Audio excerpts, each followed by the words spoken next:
This episode is brought to you by Dime Media. Love supporting local, but looking to save? I've got the solution. Introducing the 2025 CNY Women's Network Members Card. This is your passport to exclusive year-round savings at over 35 amazing women-owned businesses across Central New York. Whether you're grabbing coffee, booking a spa day, or shopping a local boutique, using your members card means more than just discounts. You're empowering women, strengthening small businesses, and building a thriving community one purchase at a time. Want to see all the offers and partner spots? Head to cnywomensnetwork.com/members-card or click the link in our bio. And here's the best part. Join the collective by CNY Women's Network and you'll get your members card free with your annual membership. More details at cnywomensnetwork.com/membership. Let's grow together, one card, one connection, one business at a time. Welcome back to another episode of Cultivate CNY. I'm your host, Alex Canavan, and I could not be more excited to welcome Susan Crossett to the show today. Susan is no stranger to transformation. Whether it's leading strategic overhauls, guiding mission-driven organizations, or reshaping the future of business here in Central New York. As the owner and CEO of Sapphire Recruitment, Susan recently rebranded the legacy firm CPS Recruitment and is now leading its relocation to Syracuse's Inner Harbor, positioning the company at the forefront of regional growth and innovation. With a deep background in corporate strategy, governance, and community impact, Susan has held executive roles across many sectors, from energy and law to healthcare and mission-based ministries. Her leadership style blends purpose with performance, always focused on long-term sustainability and meaningful impact. In this episode, we dive into Susan's journey through the corporate world, her passion for mission-aligned leadership, and how she's shaping the future of workforce development right here in upstate New York. So, without further ado, let's welcome Susan to the show.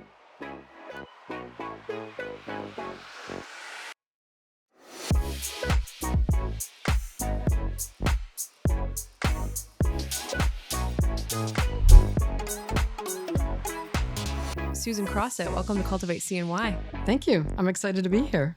So excited to have you. You are an absolute force, and I am so excited for what's ahead. You know, I feel like you're still on your way up towards the summit with Sapphire Recruitment. But you've, like I said, you've done so much in such a short amount of time.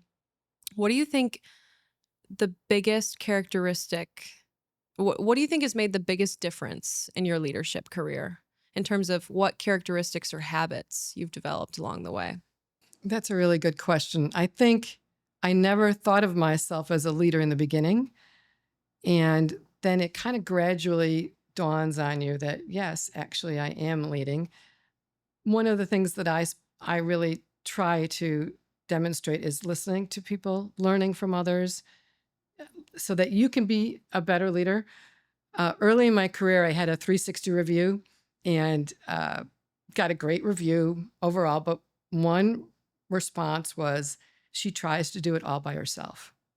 That was a turning point for me, thinking, okay, you need to enlist others.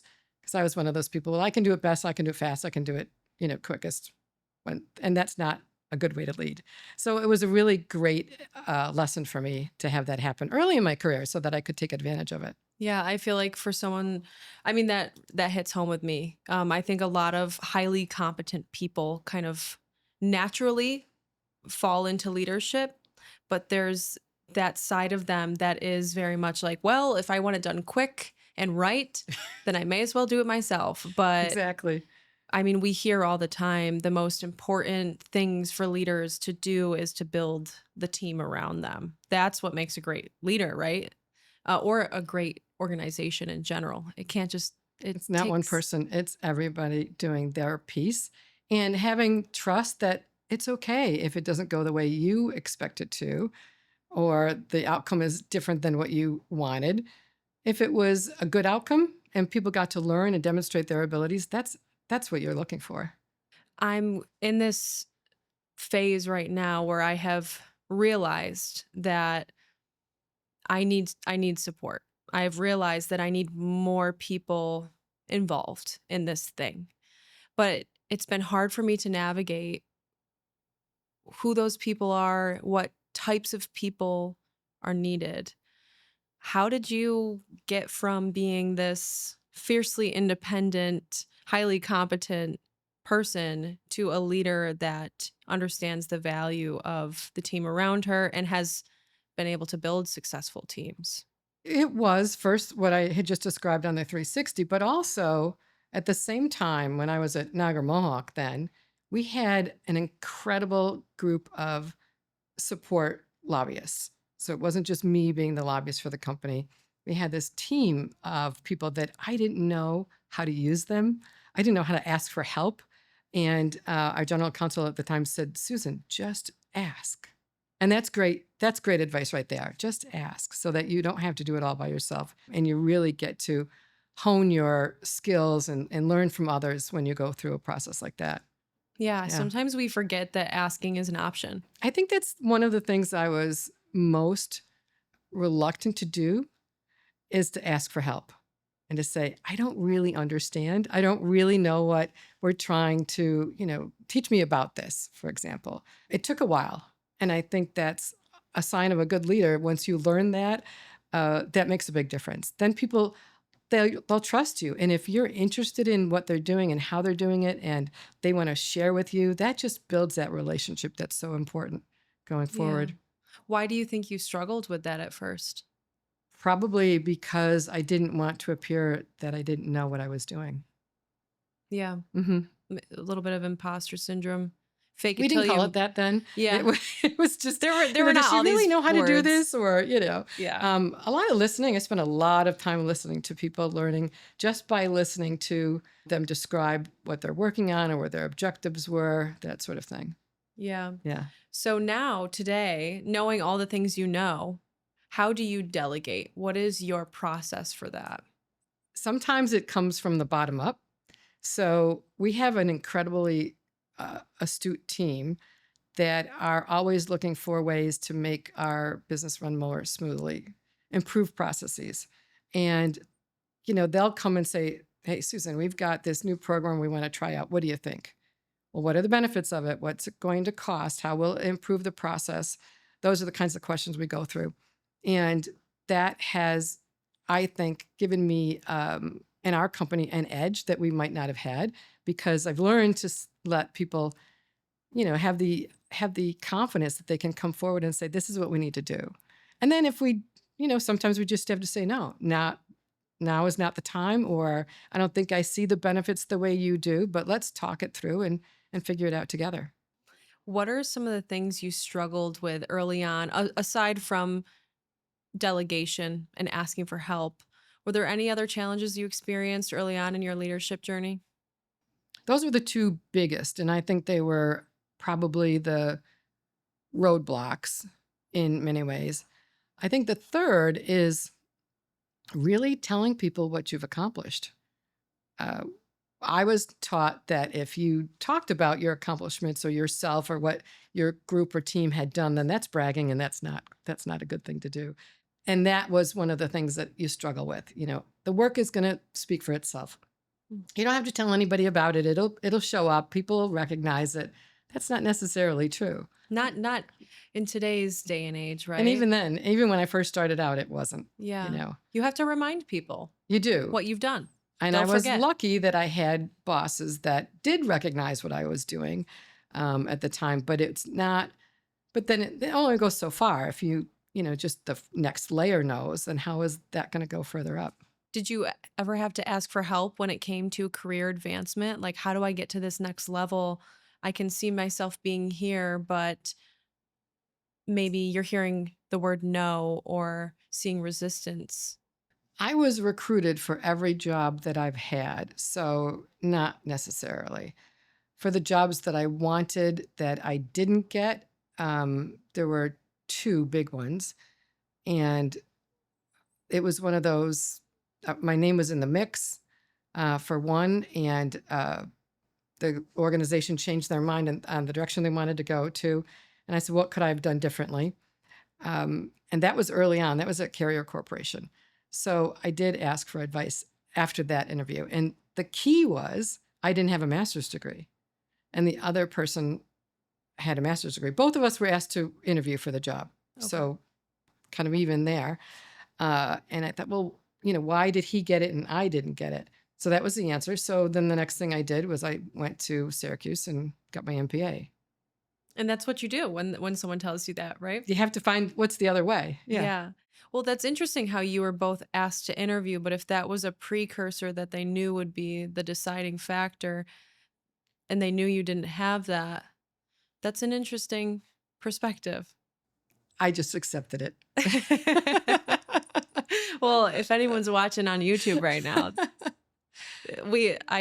I have a feeling there might have been other reasons, but we'll just, you know what? Here's the thing though, and I know this about you is that you have full trust in everything happens for a reason, right? What is yours will always find you. And I know you've had moments in your career where people didn't give you the opportunity, but they've also circled back and realized that they regretted that decision. How did you deal with that when it came up? That came up a couple of times as well. And the first time it was working for a trade association that I loved, absolutely loved. And it was one of those positions that I thought, okay, I'm doing everything right. People are getting what I'm doing. I didn't realize that the organization was in as much financial difficulty as it was. So shame on me for that. And then they decided, the executive director at the time decided to take the organization and eliminate my role. It was the first time I wasn't invited to a board meeting, so I should have figured out something was up. And then they moved the board meeting to New York City and said, oh, we don't have travel money. After that happened, a couple of the board members said, we made a mistake and we want you to take over as executive director. And I said, no, that's not the way I want this job. If I wanted it, surely, but not in that way. So we just walked away and start something new. Yeah, you don't want to accept something where you were seen as a second option or Absolutely not. an option at all, Yeah. honestly. So you knew your worth. And I didn't define it that way then, but as you look, because you're in the moment, things are happening and you just kind of react and say, my values did not allow me to say, yes, let's try and throw him out and put me in. That's just wrong. Mhm. So, no. Yeah, and I don't even know if it's like knowing your worth, but I think this is like a really important point for all professionals to make, but especially for women to make when a lot of women do still get treated like this kind of second option in the Exactly. workplace or Yeah. in these leadership circles. It's not really about knowing your worth because to be honest, we all have the same worth. I believe we all have a right to respect and dignity, but it's really just a matter of like having the courage to choose your worth and what you're willing to settle for. I agree. And it's hard. That's hard to say, this is what I feel I'm worth. And here's why. Because again, it's that form of self promotion that people aren't very comfortable doing. And I think that applies to men and women across the board for the most part. Do women have a bigger struggle with it? Absolutely, we do. But I think it does apply in a number of different ways. Yeah, and Yeah. that's really important too is like not just saying here's my worth, but here's why. Hmm. Here's why I think so. So how would you advise, young emerging leaders to advocate for themselves in situations like that? What should they be doing to prepare for situations like that even? Well, I think first, know exactly what you're good at and really hone in on that and make that your mantle, if you will. This idea that, you've got your strengths and your weaknesses. Oh, you need to fix your weaknesses. No. Work on your strengths. Really, that's where you're going to excel. That's where you love to be, right? So understand that first, and that will shine through, I think, just naturally. But also, as you're looking to think about where do you want to go next, understand what is out there. Talk to people. It's not that you're saying, oh, I want to ask this person for a job. It's really an opportunity to say, hey, can you tell me about what you do and why you do it and what do you love about it? Because people are so excited to share that and don't often get asked that question. So use your time as you're thinking about where you want to take your career to really invest in learning about what else is out there and what's next for you so that you can map that out a bit and say, okay, this is where I need to go. This is how I want to get there.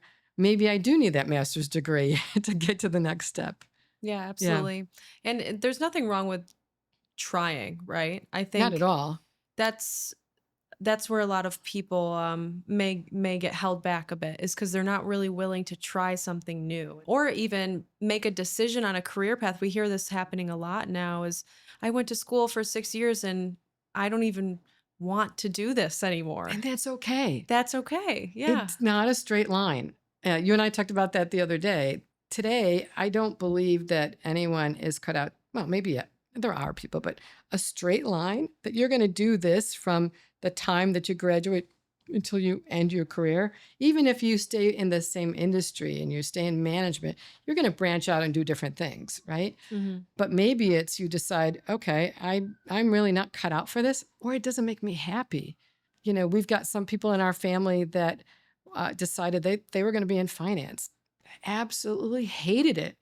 And now that person's a teacher and absolutely loves it. And you think, wow, spent 5 years working on that aspect of their career and then said, it's not for me. That's so great because I think it's so important to do what you love and have that passion. You need to bring that to what you do. And it shows, and people will embrace you if they see that passion in you. So, Yeah. yeah.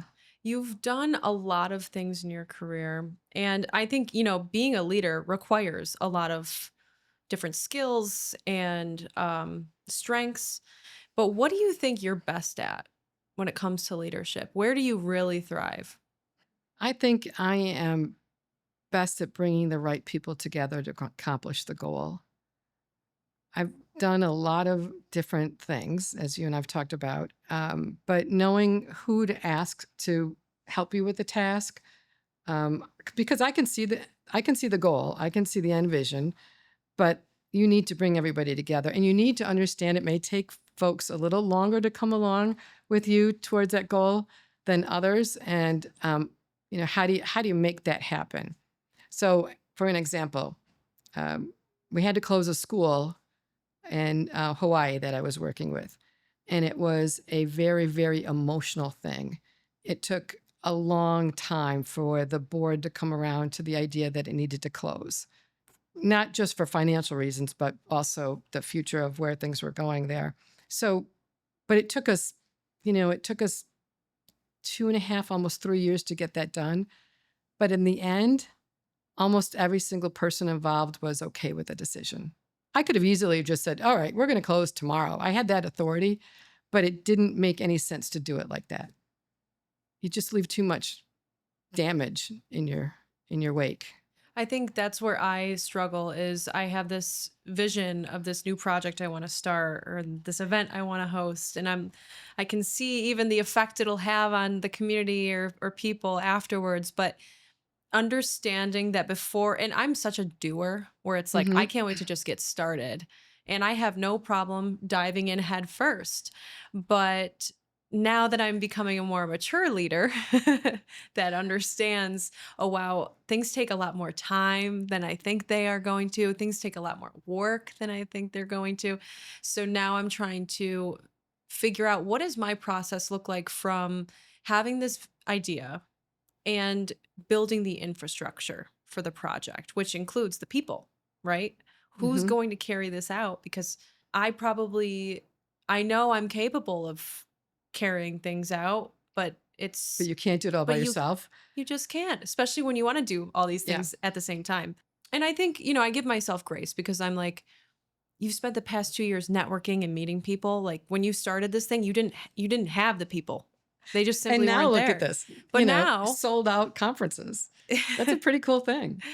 But now I'm just trying to, now I'm starting to wrap my head around, okay, who else needs to get involved here? And I don't know if I talked to you about this, but I'm thinking of building like an advisory board Hmm. for the CNY Women's Network. It's a good idea. Cause I don't have, like, I'm the founder and And you don't uh, want to lose control. this is it. This is Well, it. no, I It's don't want to lose yours. control. I'll be honest about Yeah. that. Yeah. I understand that. But I also know that, I'm not going to get to this next level without support without multiple perspectives and experiences. So um, I'm just about to navigate that. But when it comes to building this board of advisors, or even just building the team for a conference, how do you map that out when it comes to doing that? Well, some of it is just your basic gut, and I think you've learned that you've Yeah. gone with your gut, you've done it, you've connected with the people, but also don't think about it too long because that can hold you back. Overthinking, I think, is a big thing we all get caught up in. And ask people. So I'm thinking of putting this advisory board together. Who do you think would be helpful? And put a list together. Okay, I need somebody that understands finances, understands marketing, understands um, I don't know how to get to people, which is marketing, of course. But then how do we make it profitable? Because clearly that needs to happen too. Yeah. So putting a list together, asking people for help, and figuring out who's the right person for each role or people so that it's multiple. And then how are you going to reward them for that support that they've given you? Whether it's they get to put their name on the banner as you walk in, or whether it's a paid role or just an opportunity to meet more people that may be their future clients. Yeah, I think intuition has a lot to do with it, right? Hmm. It's like we think of this project and we're like, "Oh, I know who would be perfect for that." Yeah. Um, but it truly is just a matter of getting organized, laying out the vision before you get started. So, and I And that also, shouldn't take too long, really. It should be, okay, here's what I want to do. Here's the parts that are missing, and go. mhm, and then just start reaching out. Yeah. I love asking too for referrals. It just widens your circle. If you think about it, you have this circle of people, and think of how many people you've met in the last 2 years that, oh, you should meet so and so, or you should meet so and so. The other day, I had lunch with a, a, a person that when they started this business here in Syracuse, or opened their branch in Syracuse, I met a couple of years ago. And he said, I was meeting with someone else about which boards I should look to join. And their response was, you need to talk to Susan. Like, what? Okay. So we had lunch. We talked about what his objective was. What's your real goal? Is it business development? Is it giving back? Is it a combination thereof? And then what's your passion? So, and how can you combine that with what you want to accomplish? So we came up with a couple of ideas, and I've got my homework, and so does he, and we'll see where we can connect people. Yeah. Yeah. I do want to talk about boards because I mean, how many boards have you been a part of? I think it's more than, well, it's more than 20. It's around 22, 24. Mhm. So, but that's over a long period of Yeah. time. What is the most amount of boards you've served on at the same time? Oh gosh, I think it was 7, which is way too many, way too many. But that's when I was representing National Grid across New York State in a variety of different boards. So the economic development boards, the chambers of commerce, plus my own personal interests, whether it be Syracuse Stage or Go Red. So there was a number of different things. Yeah. And why do you think it's important for young professionals and leaders to consider joining a board as soon as they're ready? You get such a broad experience of what's going on in the world, number one. And it helps you not limit yourself in what you're doing. Um, my first board was a literacy board. It's now Pro Literacy, I think is the name of it. So, and I was really, really young. I had no idea how a board worked, only but for the fact that I worked for a trade association that had a board. So I was exposed to boards early on in my career, which a lot of people aren't. But I think board service gives you that ability to work as a team, gets you focused on your mission, gets you to understand what's the outcome that you want to deliver in a different way than in perhaps your day job. So it gives you obviously much greater exposure in the community too.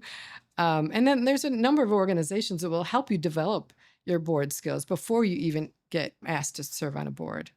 Yeah. I was Yeah. just talking to someone at our coffee meetup this past weekend, and she was sharing about how she's been a dentist for 1 year now.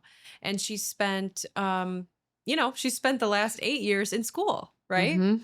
So she was opening up to me about how she really is experiencing right now kind of a lack of purpose. Is she wasn't able to put a name to it, but I was like, you need purpose. She's spent the past 8 years of her life working up to this moment of this big goal of graduating and getting this amazing job. And that gave her purpose for the Mm-hmm. last 8 years. But now she's got the job, she hit the goal. And the fun stuff really is doing the work to reach the goals, right? Like, But she's also every day helping somebody.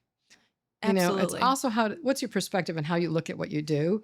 So, is she preventing someone from losing a tooth? Is she teaching somebody good dental health? Those, you may take that for granted, but that's so important as you Mhm. think about that. And you have to say to yourself, I'm doing really good stuff here. Do I want to do something else? Sure. But give yourself a bit of grace and say, yeah, I accomplished my goal, but now look at this, look at what I'm able to do for others because of that goal. Yeah. Yeah. This episode of Cultivate CNY is brought to you by, well, no one yet. But that's about to change. After 2 years of incredible conversations with Central New York's most inspiring leaders, we are officially opening the door to sponsors. That's right. If you'd like to support the show and get your brand in front of a loyal and growing audience, email us at podcast@cnywomensnetwork.com to learn more about sponsorship opportunities. All right, back to the show. I also think, so boards are great if you want to explore a particular passion that you don't get to explore in your day job Mm-hmm. or create more purpose. But it's also a great tool for networking, Yes, it is. get connected, Mm-hmm. right? And a great opportunity to learn things that you don't. Like, for example, we were talking about how I was interested in maybe joining the financial committee on a board that I just joined, not because I feel at all confident about my financial abilities, but I think that because I am a learn by doing type of person, Mm-hmm. I've figured that would be the quickest and most enjoyable way to get good at finance. And just because you don't have a finance background doesn't mean you can't ask good questions. Because you may get someone to think about their answer differently based on your question. Yeah. So, for instance, when I went to work for Associated Builders and Contractors, a trade association, and that was the first board that I was exposed to as a staffer, just listening to the people go over the financials, clearly I should have paid a little bit more closer attention, but that's how I learned too, was, how does this work? And then as my career continued to evolve, I realized I needed a much deeper understanding of finances than I had, even though, I had my college background. So, I immersed myself in some books and I listened really carefully. I should have asked more questions earlier on, Mm. but I did it my way at the time. You figured it out. Yeah. You're like, I'd rather read a book and kind of figure this out on my own because you. Because, again, you don't want to appear as though you don't understand exactly what's going on. And now I'm treasurer of Center State CEO.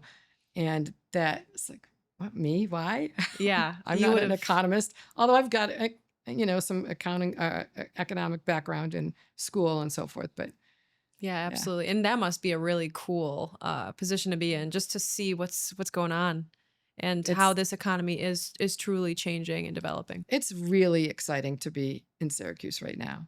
It's really, I've said this before. I even have it in one of our blog posts. We're at a renaissance period in this town.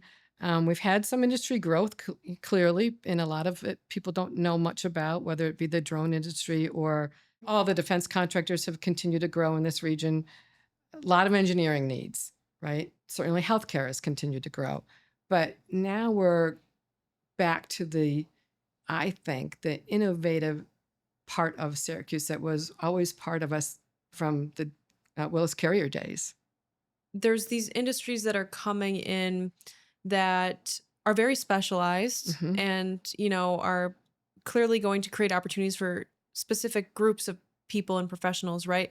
But I think that just simply the simple fact that there is development and investment happening in the area, I think that alone is giving creative people that are not in those industries the motivation and the hope that's needed to create and to innovate and to bring these ideas forward and to take chances on themselves, and to bring all of these fun new businesses and ideas that are popping up outside of those industries, right? You need fun things to do. It can't be all work. Can't all just be Um, drones and yeah, engineering. and I do think there's a creative class here that we're just starting to feel the effects of. I mean, think about you. Think about the guys that are putting on this podcast today. That's pretty neat. Yeah. Um, There's things to talk about, which gives me a job. yes, there are. Yeah. In Syracuse, we were always this kind of, oh, woe is me town. Mm. And I feel as though, particularly with the young people, that's not the case anymore. So sure, do we have weather that's challenging, especially this year with the lack of sunshine that we've had? Yeah, but we also have 4 seasons, and it's going to get warm soon. And there's so much to do between the mountains and the lakes and the ocean so close by. And then if we create these gatherings together of other things to do for people, that's just fun, Yeah. I mean, it truly is like if you think there's nothing to do here, then you're not looking. That's how I feel. And you need to know where to look. And I think sometimes that's our barrier is how do we get that out more? Yeah. You Well, that's what this is all about, honestly. I was like, there needs to be more visibility and just more buzz around the cool things happening here. I've always identified as like a creative and kind more of like an entertainer, to be honest. But that's what I felt like was missing here, because I was in this place where I was interested in the business in businesses that were here, and also just the development that I knew was really getting started 2 years ago in the region. And I'm nosy. I love to know people. That's a really good thing to I'm be. just really nosy, and I like to would hear call what's it going on. curiosity. Yeah. But, I just, as a young person that knew she was staying here and wanted to build a career here, what I needed more of was inspiration. And I wanted to be inspired by the people that are here that have already built these incredible careers like yourself. So that was like the whole point behind Cultivate CNY. But now 2 years in, we're here. There's just so much happening. And like you said, a renaissance. It's like, oh my gosh, I'm just glad I started this two years ago. Yeah. And then I get to just kind of be a part of it, because this is like everything I've ever dreamed of, being from here and growing up around this woe is me mentality. And, having been here and all my friends going off to these amazing colleges and many amazing people cities. left, and we spent so many years trying to attract the groups that left to come back. There's opportunity here, and that was a struggle. And I think today it's like, oh yeah, this is kind of a cool sized city. It's not so small that you can't get anything, that it's kind of stifling, but it's not too big where you're just not even. Yeah, it's every market is oversaturated. Yeah, I know. I think it's the perfect place to raise a family, but also just to start something, right? To innovate. There's a lot of room for innovation. So, Absolutely. Speaking of innovation and newness, let's talk about Sapphire Recruitment. Yeah, let's talk about it. I'm so excited for you. We're very excited. When I saw the big announcement of the rebrand, I was like, absolutely yes. I had to learn more. So tell us a little bit, what inspired you to rebrand CPS to Sapphire Recruitment? Sapphire Recruitment is the actual corporate name that we, actually my son came up with it when I was in the negotiations to buy CPS Recruitment. I set up a C Corp, needed a name. Sapphire has been part of me it's my birthstone, so forever. We named a boat Sapphire when we bought a boat at one point in our lives. It means higher. Sapphire has higher in the word. So they're just kind of like, wow, that's cool. I love the color blue. And so anyway, so that was our corporate name. But at the same time, I wanted to make sure, here I am buying a business that's been around for more than 30 years, built by a very good friend of mine, my first boss out of college, Lori Lichty. And I wanted to also respect that legacy. And so the timing was important to me. Of course, 10 weeks after I bought the business, the pandemic hit. The Yeah. business went, whoa. We survived. We did well. Some years clearly more difficult than others, but it just felt like it was the right time. We're on a path to grow. The community's on a path to grow. It's time to kind of, make this truly mine, if you will, Hmm. by taking on dropping the DBA that we had, which was CPS Recruitment. I did reach out to Lori and say, this is what I'm going to do. She said, that's great. I am so happy for you. So that made me feel good because even though, I didn't have to do that. I just felt like I needed to, for me personally, just to get her. Have her blessing. Yeah. And she put a lot of trust in me when she chose me as the purchaser of her business. She had other offers that were out there from, international companies to companies in other states. And so Yeah. I felt a lot of responsibility when she made that decision. Oh yeah. It's a Yeah. huge deal for you to take Yeah. this company over. So, And what a full circle moment to be buying a business from your first employer. yeah, I started out as a recruiter for her. We both worked in the building next door for Willard Associates, which was a local recruiting firm at the time. And I learned so much from her. And we stayed friends throughout that time since, there was quite a couple of decades in between.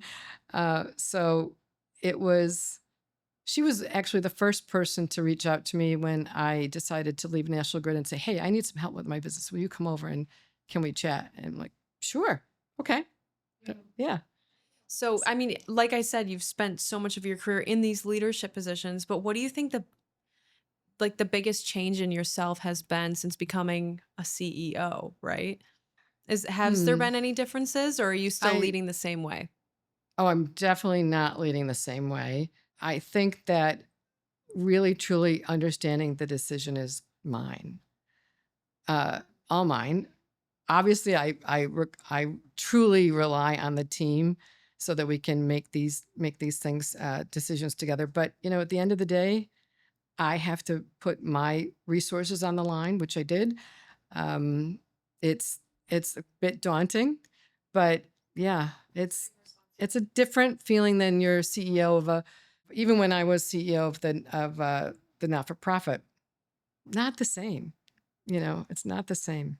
There's things on the line. So it Yeah, really yeah, personally on yes. the line. So, Yeah, and I absolutely. was willing to take that risk, and so was my husband. So he's like, "Yeah, this is what we want to do. Go for it." Yeah, so making decisions and really standing in them and owning Yes. that decision. Yeah. Do you think Yeah. that was I think I'm hard for getting you to better at do? making the decisions as time goes on too, and relying more on my trust in myself that this is the right thing to do.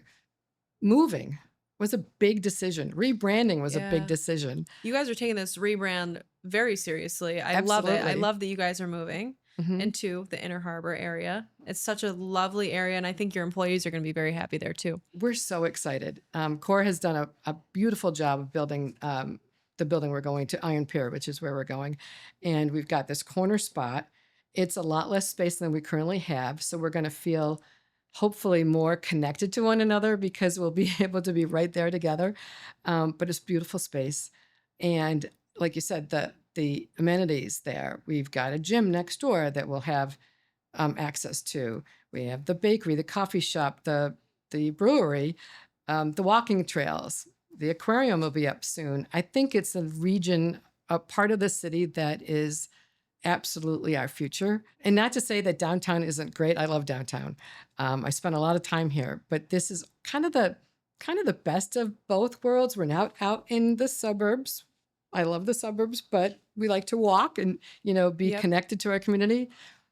And yet we're not in the city, downtown proper, but we're in the city. So we're kind of on both sides, if you will, of that I agree. experience. I agree. I love that area. I've been going to the gym out there lately, and we'll hop over to Cafe Blue right afterwards all the time. But And um, then you've got to go to Mile Creek and get some yep, refreshment afterwards. it's set up to just keep you there all day. Yeah. And then there's apartments, And right? a salon. Anna salon. Hmm. See, everything you could possibly need. But I didn't know about the lovely walking trails until just recently. Oh, you didn't? Okay. Until they made us run on them at the gym I go to. So I don't run unless someone tells me to. So yeah, no, I think that was such a great decision. And I think just such a natural trajectory for where this brand is headed. So if people don't know much about CPS recruitment now, Sapphire recruitment, what kind of companies are you helping? Who are you working with? And what kind of role do you play in the Central New York community? We have been in business for 35 and a half years. No, actually, in August it'll be 36. So a long time. We are the largest staffing and recruiting firm in the region, and that includes the nationals, uh, because we have more. We do it by we measure that by staff and revenue base. But what we do is we really try to find match talent to talent needs. So whether we're working with a Fortune 500 company looking to hire engineers or IT folks, or we're working with a small plumbing company looking to get a controller, we try to help find our clients the best talent to fit their needs. But that means you really have to spend time with them and learn about their culture, understand what their mission is, what they're trying to accomplish, and what's their structure look like, what are the opportunities that a candidate might have moving forward with that company. And then you have to do the same thing on the other side. Now, this is on the direct hire side of our business. Learn what the candidate's needs are, help them understand what availability is out there. We spend a lot of time coaching people on, here's what you should think about as you're going through an interview. What does your resume need to look like? What are the things that you really want to do? And try and draw that out of people as they are thinking about their career moves.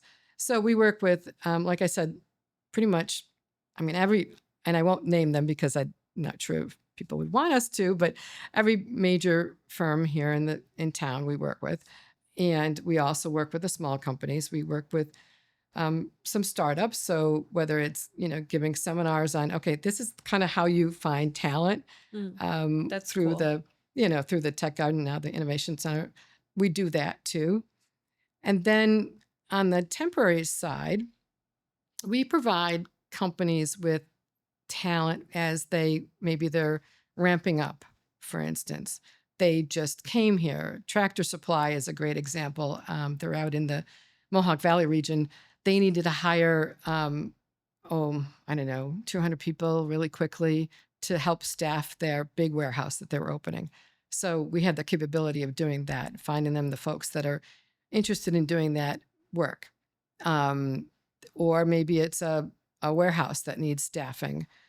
And oftentimes on the temporary side, employers are looking for teams long term. So if they say, okay, let me try this person out for 90 days and see if it's a good fit, that works well for both the client and the candidate. So, because the candidate may say, this is not the work I thought it was going to be. Or the client may say, it's not quite the right fit for us. Then it's our job to find that candidate the next job for them. Okay. That So makes a lot of that takes sense. that burden off of people. And also, some companies you don't want to staff for peak, is what we used to always call it at Grid. You don't staff for peak, which means big storms, that you're always prepared with extra people. You have to figure out how you're going to manage through peak times. And using a temporary agency helps you manage through peak times That that you might makes, have. yeah. Yeah. I didn't think of it like that. Yeah. But that makes a lot of sense because God forbid you're not in peak times and you have to let people go. Right. That's the last thing companies Right. want to do is, Right. is layoffs. And then the other part of the business is we could be your employer of record. So perhaps you decide, we're going to hire people for we'll find them, but we don't want to be the employer. We want someone to take on that responsibility of paying the taxes, making sure the workers' comp code is right, keeping track of their hours, doing the onboarding, all of that work that goes into bringing somebody on to your company. We do that for you through an employer of record process. So we may do it for interns. We may do it for somebody, again, that's ramping up because they've already got their team in place that they, maybe they've got a cadre of people that they rely on to do that periodically. Then we just come in and do that piece of it for them. You guys are doing all the things.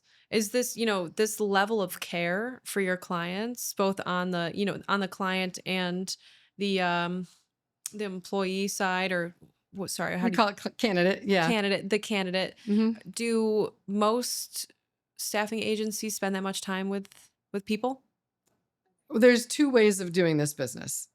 One is the relationship management piece, which is which we really pride ourselves on. That's what we think sets us apart is, really exceptional customer service, getting to know people, establishing that relationship, not looking for the quick sale, if you will.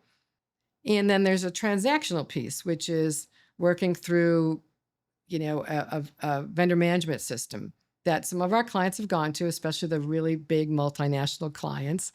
They're going to say, hey, we don't want to deal with 15 different staffing firms all over the world. We're going to hire one vendor management system or group, and then they can manage it. So then you're just really just sending resumes. And that's not as rewarding at all. It may be because it may be rewarding in that your numbers go up, but that doesn't mean that are you really changing somebody's life by doing business that way? So for us, the way we work is really exceptional. And the fact that we have people that have been with us for 20, 25 years and average tenure is more than 10 years at the company says a lot about their passion for the work and the fact that they have these terrific relationships with people. Yeah, and also it's like people want to know they're doing good and they're making a real impact on the world. So, I'm sure there's a lot higher turnover in these roles that it might be a little bit more just transactional rather than relationship based. So I have no doubt. Yeah, that's very impressive. What is the average turnover rate for a recruiter? 18 months. Okay. And do Nationally. they leave the industry? No, or? not necessarily. They may just go down the road to someone else, or they leave the industry, or they go work for, an HR department, something along those lines. But when you're in a transactional setting, it's very much numbers driven. How many calls did you make? Did you do your 100 calls a day kind of work? That can be stressful. Yeah. Exhausting. Yeah. But, when you're in sales, when you're first starting out, it is a volume thing. You have to reach out to a lot of people to make those relationships. And we just got done. Well, we're not done yet. We're in the middle of reading a book together as a company that says it's the relationship, not the sale. Do you guys do a book club? It's a pseudo book club. So yes, I love that. We spend some time working on, what is it that we want to talk about now. So this book is all about establishing those long-term relationships. And this is for the staffing industry. It was written by a person that spent many, many years in the staffing world. And don't look for that quick sale. Look for the long-term relationship. And it may take you 2 years, 4 years, or longer to get that really big sale. But you've done it because you've earned their trust. And they value your opinion. You're the trusted advisor rather than just a vendor. Absolutely. So we're working on that together now. It's fun. Let me know the book. I was actually going to ask you at some point during this conversation, leaders are readers, right? What are some of what are a few books that you've read throughout your career that you think have made the biggest difference for you? So, of course, Good to Great. That's iconic. But what's really neat is earlier this year, one of the trade associations I belong to had Jim Collins come and do a training session for CEOs. And there was about, 90 of us there. And he's got a new book coming out. So that was, that was just such a great moment to spend that time with him and learn from him because, his work is based on data and that's important. You have to run your business on data, not just intuition. Well, maybe a combination of the two. But I think that was one of the most important books for me. Then I like to read about how do you just do things better? How do you take that opportunity? We've got one that we read as a group at the happiness. Oh gosh, I'm going to have to get you another name. I'm really bad at remembering names of books, authors, and music artists. Even though I may like all different kinds of genres, I don't remember the Well, names of one them. book I recently just reread was Raving Fans. Hmm. And that is just it's an old book. But it's quick read. Great quick read when you're needing that kind of I think motivation to continue doing great work because that's all it really comes down to is who has like the best way to set yourself apart, especially if you're in an industry that is very saturated, is not only being the best at what you do, but providing the highest level of customer service as, as r- as possible, but also within your means, of course. Right, right. And you're not always going to hit 100%. And you have to recognize that and just continue to try to do better. It's, I think we've all gotten so used to mediocre customer service that when you do go the extra mile, people are like, wow, thank you. It's really not that hard to stand out when No, it comes to it really customer isn't. It service. really isn't. But Exactly. But we have gotten used to being pushed along by these automated systems, mhm. especially when working with larger companies. So it's like, when you do get and it's okay. Automation is very important, especially We for use it where all we're the headed. time. But it's important that you are kind of maximizing the experience when you do get that face time with your clients. And use it in a way that makes your process more um, efficient so that you can free up the time to do the things that you really should be doing. And that's paying attention to the clients and the candidates and those necessary matches. We are also in the middle of transitioning our entire financial package. Oh wow, that's So this is a huge deal for us. We are one of the few firms that does our own in-house payroll for all of our employees that are on assignment throughout the region. But we did our own internal staff payroll through another company. So isn't one that of funny? the I feel like that always it's happens. it's a little strange to me. So the program that we're using is no longer going to be supported by Microsoft, and it's a pretty sophisticated program. However, the one we're going to is even better, and it integrates fully not only with uh, our customer management system, but also our banking system. So that's where I get excited on the internal workings of the business. Mhm. How do we make it better? How do we improve our processes? What else can we do to kind of just up our game? And we're not using QuickBooks. Nothing wrong with QuickBooks, but we're way past Yeah, that. you're at a different level. We're at a different level. But the fact that the team has embraced this, and actually they came to me and said we're going to have to do this, has been exciting. And then we've got What uh, is this tool called, if you don't mind me asking?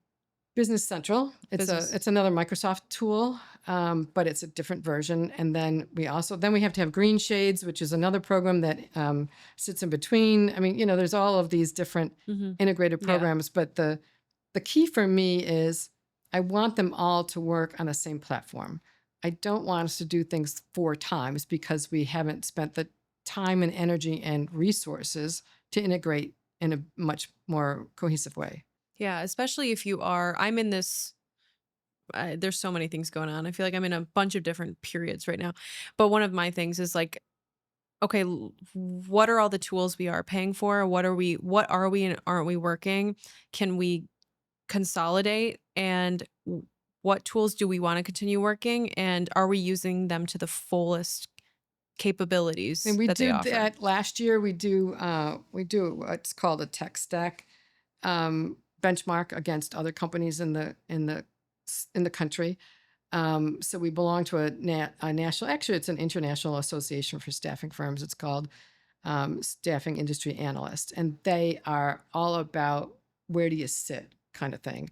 So we're in this middle market, if you will, and we do a tech stack evaluation on what we're using against others. And we come out on the top all the time. But that's not to say you shouldn't do exactly what you are doing is, do we still need this? Are we using it? If we have a tool that people aren't using, is it because they haven't been taught how to use it, they haven't embraced it, or it doesn't work as it was purported to work? So you have to evaluate that on a continual basis so that you don't spend extra money or waste people's times. But if we have a tool that we've all agreed that this is going to make our life easier, then I want everyone to use it. Absolutely. Yeah. And these tools, they do add up. Oh, yeah, they And do. how They often do. are you, I mean, I'm sure every day you're thinking about your processes and how to make the business run more efficiently. I think that's the true definition of a CEO. Sounds like you're perfect for this position. But I think that constantly working on these processes and really looking at the data and making sure the business is running efficiently, it's not an easy job, and it requires a certain skill set, you know? Did you always know how to look at data and understand what sort of decisions had to be made from there? No. And in this job, in this role, it took me a while. And the advantage was that I have a team that knows how to do it Mm. already, especially when, 10 weeks after you buy the business, the pandemic hits. Mhm. But I really took the time to join trade associations. I come from a trade association background, so I'm a big believer in sharing information and learning from one another. And so I did that and also learned from my team and learned which questions I really need to ask. But then we also developed a process to look at what are the objectives that we want to accomplish this year and how are we going to get there. And in fact, we started that about 2 years ago, and last year was our best year ever. So that was great. Mhm. It actually it came to us because my daughter said, "Mom, you need to get your arms around what you're doing. You're going in too many different directions." She's not wrong. So, It's nice to have people call yeah, you out on that. yeah. And she's a finance person. She's a fintech person. So anyway, she came in and spent some time with us and helped us develop our OKRs and really assign, who's going to do what and make that responsibility happen. And that part of it was looking at where is our spend? Mhm. Are we spending too much in this area? Are we not spending enough in another area? Where can we get more efficient? That sort of thing. So Absolutely. that's been fun too, really learning that. I this side of business particularly has been something I've avoided, but I've most recently have been diving into things a lot more, and you're Mhm. right. It actually is kind of fun. It almost creates a game out of it. If you are a competitive person and you like to accomplish goals or just simply love growth, when you actually take the time to look at the money, at the data, at all these scary things that can be intimidating, especially Mhm. if you aren't super comfortable with them, it can become something that you actually look forward to and enjoy checking in with. You mentioned you're thinking of creating an advisory board. I have that through one of the trade associations, and there's about 15 of us in this core group. There's 3 sections, and we each have about 15 people. So we do this deep dive into our financials, and we share it with each other. And so you get rated not only on the industry as a whole, based on your size, but also against your peers. So what are you spending, for instance, on facilities? Is your rent in line? Well, somebody may be totally virtual. So that's a little off. Or how many branches do you have? And what are you spending? So there's ways to kind of contrast and Mhm. compare. And oh my gosh, when I first started, I thought, wow, we are really out of line here. And it was eye-opening. I thought, okay, we need to make some changes. And that's what we ended up doing. Yeah, it kind of Yeah. gave you that accountability and scared you Very straight. much accountable. I mean, because then, this group is great because, all right, Susan, what are you going to do to fix that? And Yeah. then the next month, what did you do? How'd you accomplish it? Did you do anything about it or did you let it slide? You know? So, Absolutely. And that stuff, nobody talks, like, I mean, people talk about it, but not enough, I think, about how important that hmm is, especially as a leader. hmm It's like, where are you going, or what sort of support systems or circles are you creating for yourself for you to get that? Because like that is priceless, I think.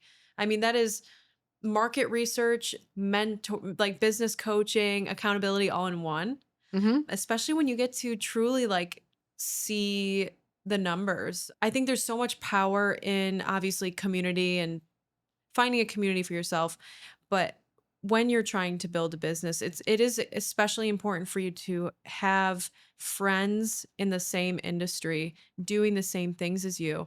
And I think a lot of people, especially if you are like, say you own a salon here hmm in Syracuse, your first maybe your first instinct is to put the blinders on, focus on making your business as great as it can be, and maybe not being as collaborative or as friendly with your competition, right? But I think the opposite needs to be the case, and I think there could be so much potential in like these kind of industry specific communities or masterminds, if you will. It's usually what they're called, or affinity groups. Affinity groups is a good word. And Yeah. that's kind of what I want to do for the CNY Women's Network eventually, is hmm kind of create affinity groups for businesses in the same space, especially because we all have like, we're all in the same market.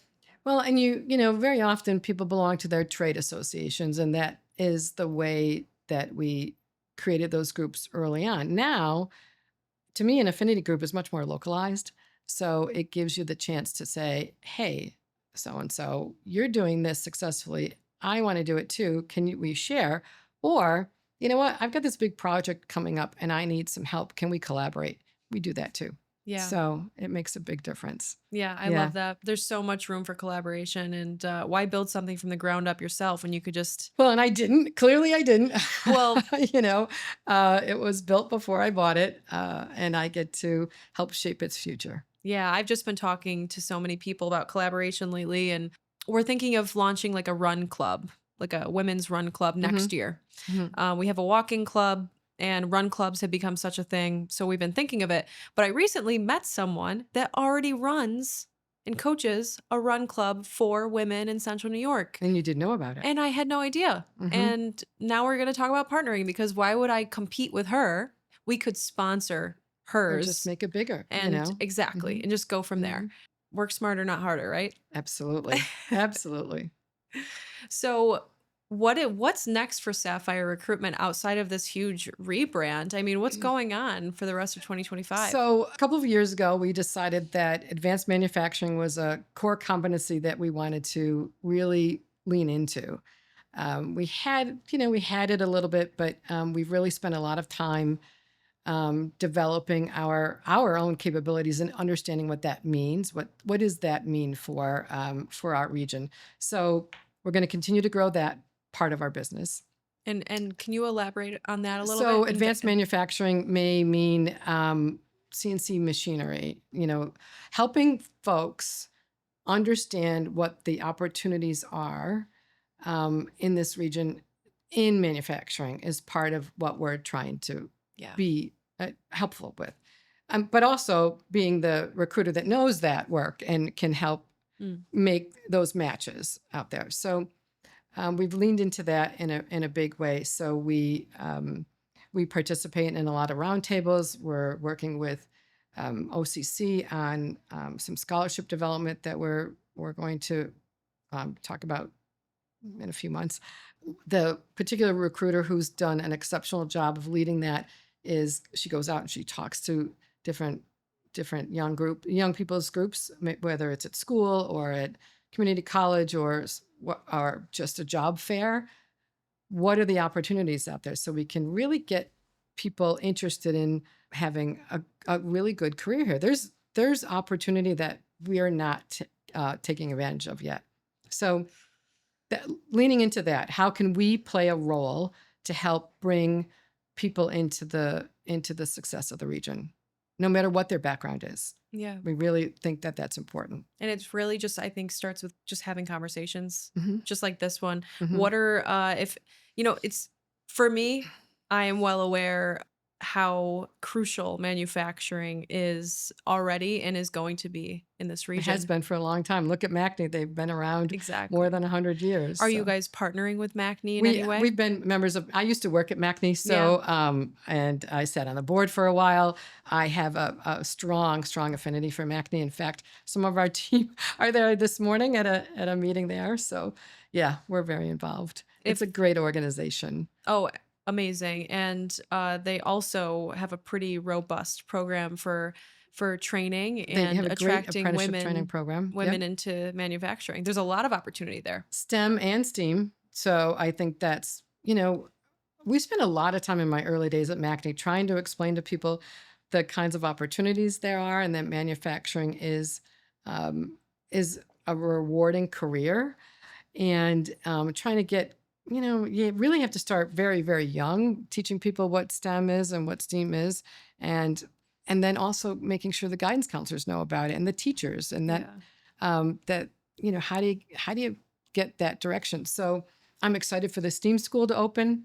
I'm excited for what OCC is doing and their growth, what Syracuse University is doing with the veterans programs, and of course what MACNY is doing. So, and then OnRamp is another program that we're looking at. I'm not that we're looking at, that we're hoping to be involved in, and that is really finding, um, the person that wants to try an opportunity at a job. What's their roadblock? How can we help them? Is it daycare? Is it transportation? Is it just not knowing how to write a resume? In addition to the training that's going to happen, it's the ancillary services that people need, the wraparound services that I think are going to be really, really key to finding talent, but also to making sure that people in our community aren't left behind when we do have this really big need that's in front of us right now. And it's not 2 years from now, it's now Mhm. for different industries. Yeah, that's a really good point because it's Mhm. not just about what opportunities lie ahead. It's are we creating the right ecosystem for these people to thrive in Mhm. those spaces? Mhm. I want to talk a little bit about relationships and Okay. relationship building. Mhm. I think you have really excelled at this area in your career. Say someone doesn't consider themselves good at networking, or maybe someone is in the earlier stages of their career where they're like, okay, I should really network. And But how do you but do that? Oh my gosh, it's not but easy. I want to talk about these long-term relationships too, because I think that's really where the magic is how do you not Yes. only make the connection, but how are you honing relationships over time? Are there things that you have done or are doing or do consistently to show you care or express an interest in someone? That's a really good question. I think one of the easiest ways today to do that is using some tools like LinkedIn, for instance. So you've met somebody, you've had a great lunch, you see they're doing something kind of neat, send a note. Um, I still do handwritten notes. I've got 5 to do. They're sitting on my desk now. Wow. What's your Um, strategy for that? Like, just try to get it done as quickly as possible so it doesn't feel like it's a burden. But I think it just connects you with folks. yeah. Who are you writing notes to? Who gets a note? It could be anybody that, well, on a personal level, I asked my family to send birthday cards to my mom for her 87th birthday, which was Sunday before last. And several did. So I'm writing thank you notes to them. I could send an email, but I just think it's more, just more personal to Yeah. send that note. I took a factory tour with one of the folks that I've known for a long, long time, and just sent a thank you note. It's great to see what you're doing, and really, really am proud of what you're doing, and that sort of thing. To calling up and saying, hey, I need a recommendation for Easter dinner. I called one of my friends in Albany. I hadn't talked to her in quite a long time and said, I know it's been forever and I really feel badly, but I also know that you know exactly where to go. So can you give me a recommendation? And she did. It's trying to stay in contact, which is really hard today because the longer you do this, the bigger your circle is, Yes. and staying connected is not that easy. Yeah. But Especially like I'm currently trying to navigate my own, I don't want to call it strategy, my CRM, if you will, but yeah, you have to understand how to manage people. And the last thing I ever want to do is make someone feel dismissed by me or like I forgot about them or you know what and I it's mean? easy Because to I do because we're so busy, yeah, and there's so many and people. it's not intentional. You just may be like, oh, I should have followed up on that. Yeah, exactly. And so it's the follow-ups for me. It's the follow So ups. one thing I recently started doing is dedicating one day of the week, no meetings, no calls. I call it my CEO day. And that's when I do things that are like that do the things that actually matter and actually like move the needle. And I think one of those things is relationships. And maybe I'm sending a pitch to someone I've been meaning to send for a while. But Hmm. what I recently started doing is like one of those CEO days a month, I will look at my Calendly Yeah. account Hmm. and look at all the meetings that I did the month prior. Hmm. And or even and once a quarter I'll look back at the last 3 months because there's certain people that you want to follow up with and there's certain people that it's like not time yet, right? Right. So it's like who are the people that I need to check up on once a quarter or who are the people that I need to follow up with once a month. That's just it's been a strategy or a plan that I've been developing just kind of on my own, but sitting down with leaders like yourself that have done this for a long time, I'm like, what is the secret sauce? Like, what are you I doing? think that Or is it intuitive? it's both. But also, if somebody says, "Hey, would you be interested in doing this?" and you say, "Oh, sure," and you don't follow up, you've just lost a big opportunity, and it could be joining a group, it could be being part of something that, is this really something that I should be involved in? Or it could be, hey, you know, here's an opportunity, and you're just not sure that they're giving you. Is it real? Do you feel like, are they just doing that because, they want to be nice to me? Follow up, Hmm. follow through with it, because if you don't, then they think you had no interest. And why did you waste my time if you sought me out or looked for an opportunity to meet or, connect, and then you just drop the ball? Yeah. Following Um, through is and it's huge. hard, Yeah. but it's so important. It's really because we're so busy. I mean, especially in my role today, it's so different than when I didn't have to figure out where the revenue was coming from, so Yeah, yeah. And it's like that's also why I have so much grace for other people. So if anyone responds to an email that's like, so sorry for the delay, and it's been like, what, 5 days? I'm like, don't be sorry. Okay. Life is busy.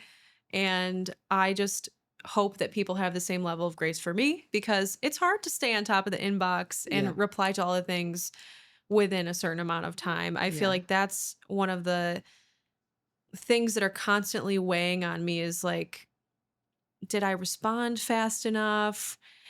Oh, I have to get back to this email, but I also have these other priorities. It's just a constant And the juggle. day gets in the way.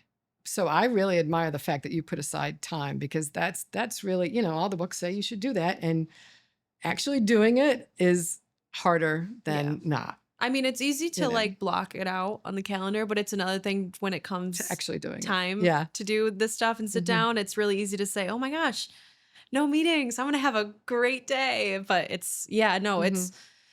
otherwise, what other time are you going to get to sit down and do the work that actually really matters, which is either deep, focused, creative work, strategizing, stuff like that. That's what I'll do on those CEO days, or I'll reach out to people that I That's haven't. good. Yeah.